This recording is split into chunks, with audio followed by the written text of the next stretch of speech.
Hello दोस्तों, कैसे हैं आप सभी लोग? उम्मीद करता हूँ आप सब लोग बढ़िया होंगे। दोस्तों, यदि आप लोग मास्क बिना यूज़ कर रहे हैं और खासकर नाश्ते में यूज़ करें, तो ये वीडियो खासकर आपके लिए होने वाली है। आज मैं आपको एक ऐसी घटना बताने आ रहा हूँ। इस घटना में एक लड़का रोज़ सुबह नाश्ते में मास्क बिना लेता था और उसकी पेट की जो दुर्दशा हुई, अभी आगे आपको इस वीडियो में मैं बताने वाला हूँ। तो दोस्तों, जैसे कि अभी मैंने आपको बताया, एक लड़का जो कि सुबह नाश्ते में मास्क बिना खाता था, तो उसके पेट की दुर्दशा हुई। देखिए दोस्तों, दुर्दशा क्या हुई, ये तो मैं आपको बता देता हूँ, लेकिन उससे पहले जान लेते हैं कि भाई उसने गलती क्या करी?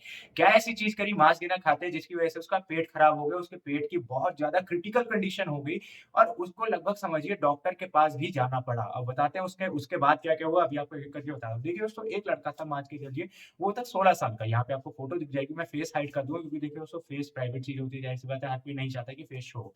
तो यहाँ पे उसने क्या करा कि भाई उसने ज़ाहिर-सी बात है ऑनलाइन देखा जाकर उसने क्या करा ऑनलाइन काफ़ी सारे रिव्यूज़ वगैरह देखे, अपने ट्रेनर-वेनर से पूछा तो उसने कहा कि भाई मुझे कोई आपने ऐसा पाउडर-वाउडर सजेस्ट करिए जिससे मेरा थोड़ा वेट गेन हो जाए, मैं बहुत ज़्यादा परेशान हूँ। उसने अपनी पॉकेट मनी बचा रखी थी, उसने कहा कि भैया मेरे पास इतने ही पैसे हैं, मेरे पास थे उसके पास लगभग थे 900 या ₹1000 के आस-पास थे। तो उसने कहा कि भैया ये ले लो, मेरे को जो भी इस प्राइस रेंज में गेनर है तो दे देना। तो उसने कहा कि मेरे पास ट्रेनर ने कहा कि भाई मेरे पास एक खुला हुआ गेनर का बॉक्स है, मैं आपको वो दे दूँगा और आप उस गेनर को यूज़ कर लेना, ठीक है? अब इसमें मेरी कोई ज़िम्मेदारी नहीं होगी लेकिन वो गेनर खुला हुआ है, उसका रिज़ल्ट बहुत बढ़िया है। ट्रेनर ने ऐसा उस लड़के को कहा।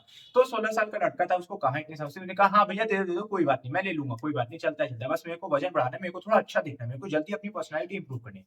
फिर क्या था ट्रेनर ने उसको ला करके उसको सप्लीमेंट पकड़ा दिया। अब यहाँ पे होता ये है कि भाई जब वो ट्रेनर उसको सप्लीमेंट पकड़ाता है उसका तो बॉक्स तो खुला हुआ था। अब जब लड़का उसको यूज़ करना शुरू करता है, सेम डे जब यूज़ करता है तब कोई दिक्कत नहीं, लगभग 1 दिन, 2 दिन, 3 दिन लगातार यूज़ करता है, उसको बॉडी में चेंजेस दिखने शुरू होते हैं। और ट्रेनर से उसने पूछा था कि भाई उस बॉक्स को यूज़ कैसे करना है? तो ट्रेनर ने रिकमेंड क्या करा उसको ये आपको बताऊँ तो उसने रिकमेंड करा कि भाई उठने के साथ आपने ब्रश करने के बाद ही आपने क्या करना है, आपने फुल क्रीम दूध में आपने गेनर खाना है, उसके साथ 4 अंडे खाने हैं। अब सोचिए गेनर और फुल क्रीम दूध में आप गेनर ले रहे हैं, ठीक है? As a beginner full cream दूध में आप गेनर ले रहे हैं और 80 से 90 ग्राम आप गेनर ले रहे हैं साथ में मतलब वेट गेनर पाउडर और उसके ऊपर साथ में आप ले रहे हैं 4 होल अंडे। भैया ऐज़ अ बिगिनर और उस लड़की की हाइट रही होगी 5 फुट 5 इंच के आस-पास। आप सोचिए सुबह उठने के साथ आप इतनी भारी मील शरीर में डाल देंगे, शरीर की ऐसी-तैसी हो जाएगी मतलब कुछ भी नहीं बचेगा। शरीर की जो वाट लगेगी ना, वो आपकी शरीर ही जानती है मतलब कितनी बुरी कंडीशन होती है और शरीर कितने दिन झेलेगी? 1 दिन, 2 दिन, 3 दिन, 4 दिन, 5 दिन, 1 हफ्ता और 1 हफ्ते बाद वही दुर्दशा हुई उस लड़के के साथ। उस लड़के के पेट में जो शार्प पेन हुआ, उसको कोई भी खाई-पी चीज़ नहीं लग रही थी, उसके पेट में दर्द रहा, जो खाए सब उसके बाहर निकल आया मतलब कुछ भी उसके बॉडी में लगे ना। उसकी बॉडी जितनी थी वो वज़न था उसका शायद 5 फुट 5 इंच में उसका वज़न था शायद 57 या 58 किलो और उसका वज़न घट करके हो गया लगभग 50 किलो, 7-8 किलो और उसका वज़न घट गया। अब यहाँ पे कंडीशन ये आती है कि भैया वो तो किसी को दोष नहीं दे नहीं सकता। उसने अपनी मम्मी-पापा को भी नहीं बताया कि भैया मैं ये खा रहा हूँ, वो खा रहा हूँ। तो यहाँ पे कंडीशन ये हुई, अब वो बहुत बुरी तरीके से झेल गया, उसके मम्मी-पापा को लगा कि भैया शायद बाहर से कुछ खा पी लिया, उसकी तबीयत खराब हो गया। वो उसने क्या बताया कि भाई वो क्या बताया अपने मम्मी-पापा को कि भैया ऐसी-ऐसी वजह से हुआ। उसके मम्मी-पापा उसको डॉक्टर के पास लेके गए, डॉक्टर के पास ले जाने के बाद जब वहाँ पे डायग्नोज़ हुआ, डॉक्टर ने पता लगाया कि भाई तुमने क्या खाया, कुछ जिम-विम जाते हो क्या? कुछ सप्लीमेंट-वप्लीमेंट खाए? तब उसने उनको बताया कि भाई जब अगर यहाँ पे मैं नहीं बताऊँगा तो उसके मम्मी-पापा ने भी थोड़ा कहा कि भाई बताओ जो भी चीज़ है सच-सच बताओ। अगर डॉक्टर को भी नहीं बताओगे तो तुम ठीक नहीं हो पाओगे। तब उसने डट के मारे ने बेचारे ने बताया कि भाई मैंने ऐसे-ऐसे खाए थे, ट्रेनर से मैंने एक सप्लीमेंट लिया था, उसमें लूज़ लूज़ सप्लीमेंट दिया था और लूज़ सप्लीमेंट लेने के साथ-साथ उसमें जो भी उसने जैसे बताया था मैंने वैसे खाया। डॉक्टर ने पूछा कैसे बताया और कैसे खाया आपने बताना ज़रा? तो उन्होंने बताया कि भाई फुल क्रीम दूध लिया मैंने, फुल क्रीम दूध में मैं वो लगभग 80 टू 90 ग्राम सप्लीमेंट डालता मतलब डेढ़ या 2 स्कूप को भर भर करके जो मास गेनर था वो मैं डालता था। और उसके साथ में लेता था 4 होल एग्स। अब डॉक्टर भी सुन के हैरान भैया जब आप सोचिए कि भाई इतनी हैवी मील ले रहे हो और ऐसा दिख रहा है, उन्होंने कहा कि आप इससे पहले कुछ हैवी खा रहे थे? तो उसने कहा नहीं। तो ज़ाहिर-सी बात है डॉक्टर तुरंत पता लगा उसको डाँटा कि भैया ऐसी गलती दोबारा मत करना, अगर ऐसी गलती दोबारा आप करोगे तो आपकी शरीर कभी बढ़ेगी नहीं और आपको एक बहुत ही भयानक बीमारी हो जाएगी जिसकी वजह से आप कभी भी मोटे नहीं हो पाओगे।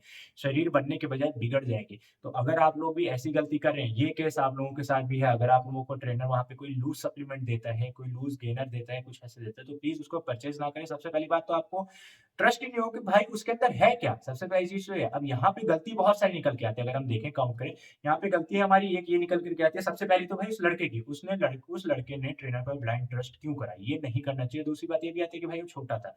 अब लेकिन ये भी आता है कि भाई इतनी अवेयरनेस चीज़ें चल रही है, इतने अवेयर हो गए सब लोग, तो उसको भी अवेयर रहना चाहिए, ठीक है? यहाँ पे ये चीज़ भी आती है। इसके बाद गलती ये आती है दोस्तों कि भाई उसने अपनी डाइट बहुत ज़्यादा हेवी कर ली। डाइट हेवी क्या कर ली उसके ट्रेनर ने जैसा कहा था, वो चाहता था कि भाई जल्दी बॉडी बनाए, तो यहाँ पे जल्दीबाजी के चक्कर में उसने क्या-क्या इतना भारी खाना खा लिया। सुबह 4 अंडे और सोचिए कि भाई फुल क्रीम दूध और उसके साथ उसने गेनर लिया। अब आप सोचिए एक बार आप उठते हैं, उठने के साथ आपकी बॉडी कभी इतनी एनर्जेटिक रहती है और खासकर सर्दियों में आपका डाइजेस्टिव सिस्टम में बहुत ज़्यादा स्लो रहता है। और इसके साथ जो प्रॉब्लम हुई, ये प्रॉब्लम हुई थी विंटर में। तो आप सोचिए कि भाई एक तो हमारी बॉडी वैसे ही इतनी कूल डाउन रहती है विंटर में, उसके साथ-साथ आपका डाइजेस्टिव सिस्टम भी स्लो रहता है, उसके ऊपर से आप इतना भारी-भारी खाना डालेंगे। शरीर की तो आपने वाट लगा दी, मतलब किसी भी हाल में आपने शरीर को बख्शा नहीं हो। ज़्यादा से ज़्यादा 1 हफ्ता चला, उसके बाद ये कंडीशन हो गई। अब यहाँ पे डॉक्टर ने तो उसको कुछ सम बताया कि भाई गर्म पानी पीजिए, अदरक वगैरह लीजिए, थोड़ा बहुत उसको कुछ एंटीबायोटिक्स वगैरह दी, जिसके ज़रिए उसको जो पेन वगैरह है वो कम हो, क्योंकि उसके पेट में बहुत ज़्यादा शार्प पेन हो रहा था और शार्प पेन की वजह से वो खा भी नहीं पा रहा था। अब वो वजह तो यही बताएगी क्योंकि भैया उसकी बॉडी में बहुत उसके जो इंटेस्टाइन है उसके अंदर बहुत ज़्यादा ड्राइनेस हो गई और जो मांस गिना जो पाउडर था, वो इतना ज़्यादा थिक था जो जिसकी वजह से जा करके वो इसकी इंटेस्टाइन में जो भी जैसे मैंने आपको बताया ना इंटेस्टाइन में काफ़ी सारे रेशेज़ होते हैं तो उसके अंदर जा करके चिपक गया था। जिसकी वजह से जो खाया-पिया था वो ठीक से तो लग नहीं रहा था। बाद में जैसे मैंने आपको बताया कि जो गेनर था, वो गेनर भी जा करके उसके इंटेस्टाइन में चिपक गया, जिस वजह से ये प्रॉब्लम आपको उसको देखने को मिली। तो अगर आप चाहते हैं आप लोगों के साथ ये घटना ना हो, तो भाई सब चीज़ों को तरीके से यूज़ करें, तरीके से आप इस्तेमाल करेंगे तो कोई भी समस्या नहीं होगी। आपको पता है सुबह आप उठते हैं, आपकी बॉडी एकदम फ्रेश रहती है, आपकी बॉडी एकदम ड्राई रहती है। आप सबसे पहले उठ के क्या करते हैं? सब लोग क्यों कहते हैं भाई गर्म पानी पिए, ताकि आपकी जो इंटेस्टाइन है, आपकी जो स्टमक है, आपकी जो इंटरनल ऑर्गन है, प्रिपेयर हो जाए कि भाई आप सुबह नाश्ता डालने वाले, कोई भी हैवी मील डालने वाले हैं, तो उसके लिए आपकी बॉडी प्रिपेयर हो जाए।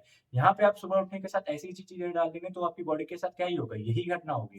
तो आपने ये गलती बिल्कुल नहीं करना है, ठीक है? तो दोस्तों उम्मीद करता हूँ आपको इस घटना से काफ़ी सारी चीज़ें सीखने को मिलेंगी। अब आप भी ऐसी घटना नहीं करेंगे, अगर आप लोगों के साथ ऐसी चीज़ें हो रही हैं या होने वाली होंगी तो प्लीज़ अवेयर रहें, ऐसी बेवकूफ़ी आपने नहीं करना है। अगर आप लोग मास्क लेना ले रहे हैं, तरीके से लीजिए, समय से खाइए, कोई भी अगर आप लोग सप्लीमेंट ले रहे हो, खासकर सुबह उठने के साथ खाली पेट तो भैया फुल क्रीम मिल्क लेना ही नहीं है। कोशिश करना है भाई सलाद खाएँ, कुछ वेजिटेबल्स खाएँ तो फिर भी ठीक रहेगा। अगर आप लोग इस तरह से खाएँगे, इस तरह से गलतियाँ करेंगे, तो भैया आपको कोई भी नहीं बचा सकता। आप अपने जान के दुश्मन खुद ही बने हुए हैं, ठीक है? उम्मीद करता हूँ दोस्तों आपको वीडियो पसंद आई होगी। मिलते हैं अगली वीडियो में, तब तक के लिए bye bye and thank you for watching.